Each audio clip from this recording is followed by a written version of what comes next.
Bonjour à tous. Alors, à travers cette vidéo, je voulais vous parler comment développer ses facultés psychiques et spirituelles.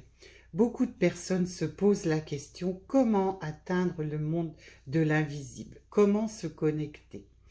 Alors, je vais tâcher de vous expliquer comment nous sommes constitués dans un premier temps pour vous amener à connaître un petit peu comment cela se passe. Alors, nous sommes tous, il faut savoir déjà, des êtres spirituels, des esprits. Nous sommes simplement dans un corps physique. Je ferai un petit peu la comparaison avec une voiture. Il y a le conducteur et il y a la voiture. Et comment roule la voiture? Simplement avec l'esprit, avec le conducteur.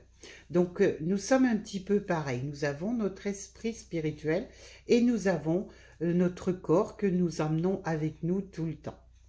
Voilà. Il faut savoir que tout le monde, hommes, femmes, enfants, tout le monde possède des facultés supérieures. Certaines sont endormies, mais tout le monde a des facultés. Il ne s'agit pas de dons. Quand les gens parlent de dons en disant bah, celle-là elle a le don de, celle-là elle a le don de, non, moi je parlerais plutôt de capacités et non pas de dons. Des capacités qui peuvent se développer à n'importe quel âge. On voit des médiums qui dès 10 ans commencent à avoir leurs facultés qui se développent. Et il ne s'agit pas de dons au sens propre du mot. Si par exemple vous faites des exercices régulièrement, des exercices concernant la méditation par exemple, ou le fait de rentrer avec son guide en contact, etc., vous verrez que vous pouvez obtenir de très très bons résultats. Il y a des exercices de méditation qui sont très faciles à faire. Il suffit simplement de prendre un petit temps dans la journée et régulier, surtout être motivé bien sûr et suivre ces exercices avec régularité. Alors, il est certain que la meilleure façon est d'expérimenter par vous-même avec la pratique pour avoir de nouvelles informations, que ce soit des informations visuelles, auditives, tactiles, intuitives, énergétiques également. Il suffit simplement de pratiquer énormément tout le temps et vous verrez que ce que vous n'avez pas encore conscience peut se développer avec votre régularité. Alors, il faut savoir que nous avons tous des corps subtils. Nous sommes un ensemble de corps subtils. Bien sûr, je ne vais pas tous vous les citer, mais je vais vous citer les principaux. Nous avons donc notre corps physique dans un premier temps, celui que nous voyons, que nous touchons, etc. Nous avons ce corps physique. Ensuite, nous avons le corps éthérique, la première couche, où il y a l'aura. Vous voyez, c'est la première couche énergétique qui nous enveloppe complètement de la tête aux pieds. C'est la première. Ensuite, il y a le corps astral, ce que l'on appelle, qui est un petit peu plus loin, qui permet de faire des voyages astrales. Je ne vais pas vous en parler maintenant, mais c'est ce corps-là. Ensuite, il y a le corps mental. Voilà, je ne vais pas tous vous les citer, mais ce sont les principaux. Alors, l'aura, c'est un champ énergétique très important. C'est le premier qui touche le corps physique. Et il faut savoir que celui-ci est malléable en fonction de nos ressentis, en fonction de notre santé, en fonction de notre taux énergétique. Et également, il peut être plus ou moins large. Il peut être de 2 cm à une dizaine de centimètres autour de nous. Si nous sommes haut en taux vibratoire, plus gros sera l'aura. Voilà, il nous entoure. Je ferai une vidéo spécialement sur l'aura. C'est assez important et comment faire quelques exercices également pour pouvoir voir cette aura. Alors, elle est également de différentes couleurs. Je rajouterai qu'elle peut être blanche. Les personnes qui sont dans le soin, qui touchent aux soins de guérison, leur aura est plutôt verte. Par contre, une personne qui sera un peu dépressive, son aura sera plutôt de couleur sombre, marron, noir. Enfin, vous voyez, l'aura ne sera pas très claire. Alors, les chakras et l'aura, les fameux chakras. Qu'est-ce qu'un chakra déjà? Donc c'est une partie invisible. Nous en avons plusieurs. Nous en avons 7 principaux, mais il y en a plein d'autres. Dans certaines cultures, il est dit qu'il y en a plus d'une centaine. Donc c'est une partie invisible et énergétique qui provient d'un plexus nerveux de notre corps physique. Un centre d'énergie vitale qui tourne et dans un sens, soit à droite, soit à gauche, en fonction, si c'est un homme ou une femme, il peut tourner différemment. Et on les appelle également d'ailleurs des roues. Ils sont dans notre corps, donc ces chakras se situent dans notre corps éthérique, dans l'aura, et les 7 principaux donc correspondent à une zone bien particulière et qui sont des zones de notre système endocrinien. Vous voyez, il y a la gorge, plexus solaire, etc. Donc on les représente en forme de cône et leur fréquence vibratoire est variable. Donc quand on dit qu'il faut aligner ces chakras, par exemple, c'est parce que le taux vibratoire de ce chakra est bas et il déséquilibre les autres, quelque part. Il déséquilibre l'ensemble de votre corps et cela peut amener des soucis de santé, des soucis de santé, oui, qui sont perturbés.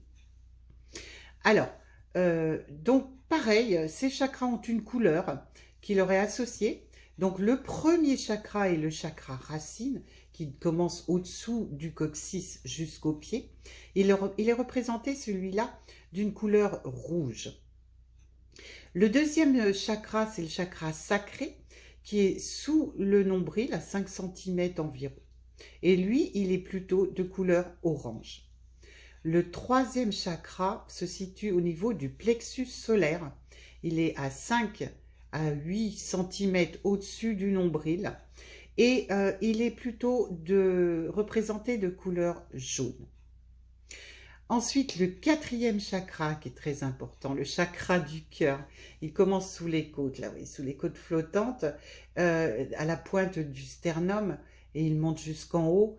Il est de couleur verte, très très important, le chakra du cœur. Ensuite, donc, nous sommes au 5e chakra, qui, lui, se situe au creux de la gorge, qui correspond à la communication, et celui-ci, il est de couleur bleu clair. Ensuite, le sixième chakra, qui se situe entre les 2 yeux, le 3e œil, vous voyez, on le représente ici. Celui-ci sera plutôt de couleur bleu indigo, et c'est celui qui permet bien sûr la clairvoyance entre autres, et il se situe donc bien là. Et nous avons le dernier, donc le chakra couronne, qui se situe en haut, au sommet du crâne, au-dessus de la fontanelle, là vous voyez, juste au sommet, et il peut être doré, il peut être violet, il peut être également blanc. Voilà en résumé les 7 principaux chakras. Et comment vous pouvez ressentir les vibrations de vos chakras? Eh bien, il faut placer la main dessus. Vous placez la main sur vos chakras et vous pouvez ressentir les vibrations, principalement celui de la gorge, beaucoup plus facilement parce qu'il a des vibrations assez particulières et vous pouvez plus le ressentir. Voilà, donc notre corps fonctionne un petit peu comme un récepteur, je dirais, qui reçoit de l'énergie cosmique et par le 7e chakra, et également de l'énergie tellurique, c'est de l'énergie qui provient de la Terre, par le 1er chakra, le chakra racine. Et en général, donc, ils se rejoignent ici, au niveau du plexus solaire, l'énergie, les 2 énergies se rassemblent au niveau du plexus solaire. Donc, comme je le disais, tous les chakras sont importants au niveau équilibre. Si un seul ne fonctionne pas très bien ou est déséquilibré, le corps physique s'en ressent. Alors ensuite, toutes les énergies de ces chakras sont distribuées dans nos corps subtils et se répondent autour de nous, et d'où la couleur, et autour de notre corps physique. Alors, donc, le fait qu'ils se rassemblent et forment cette couleur, ceci, bien sûr, vous fait penser à l'aura, bien sûr. Ce champ énergétique, il forme notre champ énergétique qui rayonne et qui fait comme un halo autour de notre corps physique, et c'est ce que l'on appelle l'aura. Alors, la couleur, il faut savoir que la couleur de l'aura est unique. On n'en a qu'une en fonction de notre énergie. Comme je vous l'ai expliqué tout à l'heure, elle peut être blanche, elle peut être verte, elle peut être jaune, elle peut être... Je ferai une vidéo spéciale sur la couleur de l'aura. C'est assez intéressant.